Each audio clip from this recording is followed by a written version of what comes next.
Saya itu terlahir bukan dari kalangan keluarga seni. Saya tidak dibesarkan di lingkungan seni. Saya cuma penari kampung yang bisanya cuma jadi tari bujang ganong, tadi cuma itu aja yang saya punya, bisa sama bisa salto gitu aja udah.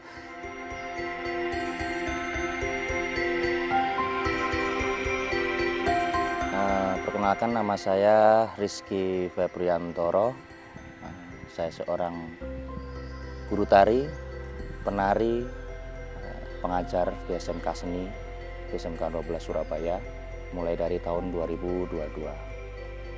Saya mulai menari, basic awalnya tari tradisi Ponorogo, rakyat, reog, terus berkembang ke tari yang lain-lainnya, berbagai macam tari, bahkan yang mungkin orang awam ngiranya bukan tari, padahal itu juga masuk di genre tari.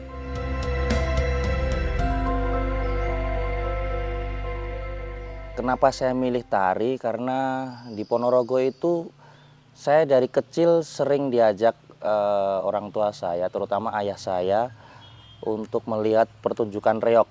Kebetulan ayah saya itu pekerjaannya bukan di Indonesia, di luar negeri, jadi pulangnya mungkin setahun sekali, jadi setiap kali pulang saya diajak kalau ada pertunjukan, jadi kayak selalu terbayang gitu loh momen dengan ayah saya diajaknya terus. Nah, ini momen lucunya itu sebenarnya saya masuk ke dunia tari itu tanpa ada, nggak sengaja sebenarnya, dari ekstrakurikuler waktu SD.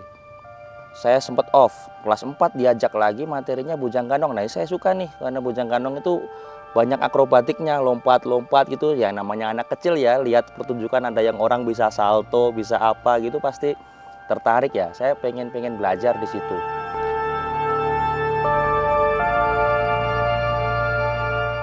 Jujur saya bisa tahu Indonesia, bisa keliling Indonesia, bisa naik pesawat itu karena saya menari. Sampai sekarang saya dihidupi oleh tari, berarti tugas saya juga saya harus menghidupi tari.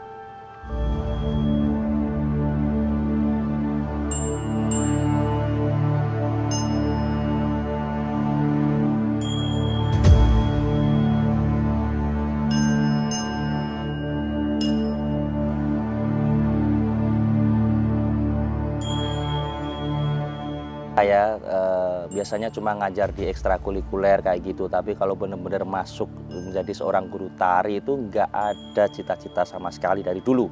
Nah, momen yang bikin memutar semuanya itu waktu balik lagi Corona.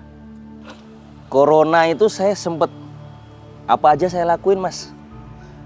Saya jual kopi sama temen, buka warung kopi. Terus kebetulan bapak sambung saya itu seorang mandor proyek di perumahan gitu. Saya ikut di proyek, saya jadi kuli sebulan.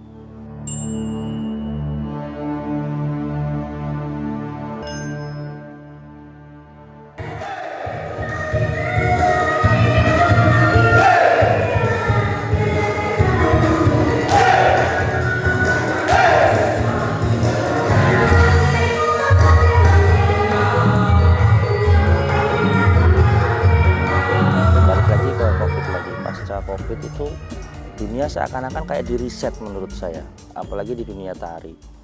Kita Covid dituntut harus di rumah semua dan lebih cenderung ke sosial media atau dunia digital. Tuntutannya sekarang menari nggak hanya di atas panggung atau menari secara live. Jadi tuntutannya sekarang kita harus bisa menyesuaikan diri dengan teknologi yang ada. Kita harus menari di depan mata kamera, beberapa aplikasi sosial media kayak Instagram, TikTok, YouTube yang mulai kenceng. Di sosmed kan banyak seperti yang dikatakan tadi, kadang tari tradisi, tapi pengembangannya udah beda nih, musiknya udah musik-musik bentuk geraknya tradisi tapi musiknya musik-musik modern. Ada K-pop, ada musik dangdut, ada musik apa gitu.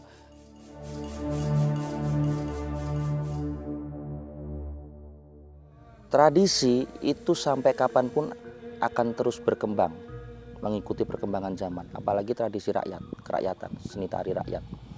Ngikutin pasar, kalau nggak gitu mati. Yang penting apa? Spiritnya, energinya. Bagaimana sekarang anak-anak muda atau kita pelaku seni itu bisa membranding tari biar bisa dinikmati kalangan orang yang lebih luas. Nggak hanya, kalau mohon maaf, tari itu kalau mungkin dulu kalau tari klasik, tari tradisi itu semacam seni yang eksklusif, hanya orang-orang tertentu yang bisa menikmati.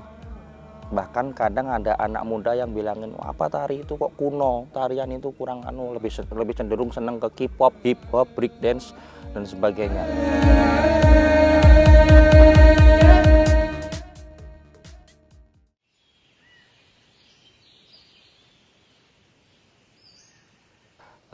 Membuat strategi agar bisa tari tradisi itu dinikmati semua kalangan, bahkan ke kalangan anak-anak nih. Sekarang banyak konten-konten yang berbau tradisi, kayak mungkin anak sukanya yang kayak Velocity atau apa yang viral di TikTok. Nah, akhirnya ada tuh kayak yang di sini sampai besar tuh, ambil aja contoh Ambiar People itu menggabungkan antara pop, tradisi Jawa. Anak sekarang tuh nggak bisa dipaksa, Mas. Kita harus ngasih produk dulu, mereka biar ngelihat, biar ngerasain, mereka tertarik, baru kita ajak pelan-pelan, kita treatment ke tari-tari yang emang sesuai dengan umur atau gendernya. Tari anak, untuk cewek, untuk cowok. Nah, yang kasus sering terjadi kan kalau anak cowok itu malu belajar tari gitu ya, nanti takut dikira tanda negatifnya nyun sewu, cowok agak kecewek-cewekan atau gimana kayak gitu.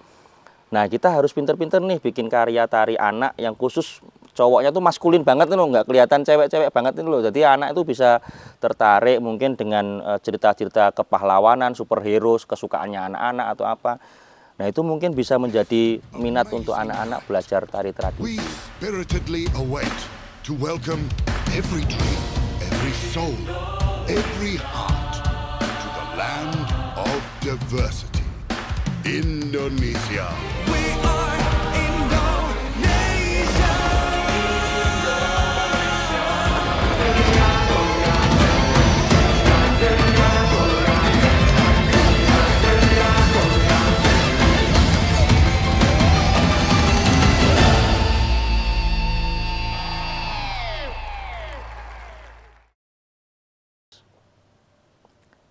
Yang dulunya saya hanya lihat di TV ketika ada timnas Indonesia itu tanding, supporternya Indonesia, dok dok dok dok dok, merinding saya, Mas.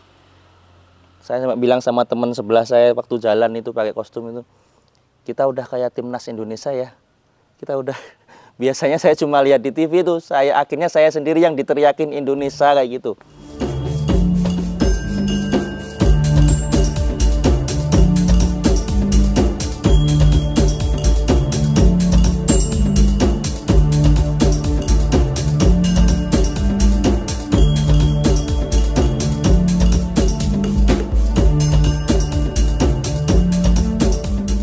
Harapannya penghargaan ke kita bisa lebih dihargai lebih lah, nggak hanya diremehkan, nggak hanya di wilayah finansial, tapi penghargaan moral dan penghargaan status.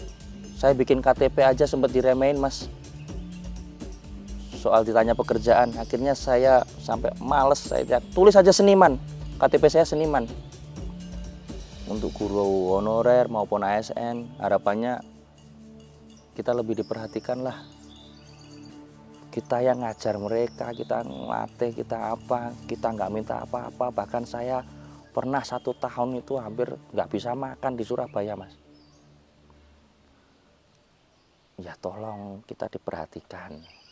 Saya cuma nunut cari rezeki itu aja. Saya nggak beban kok bagi siapa-siapa.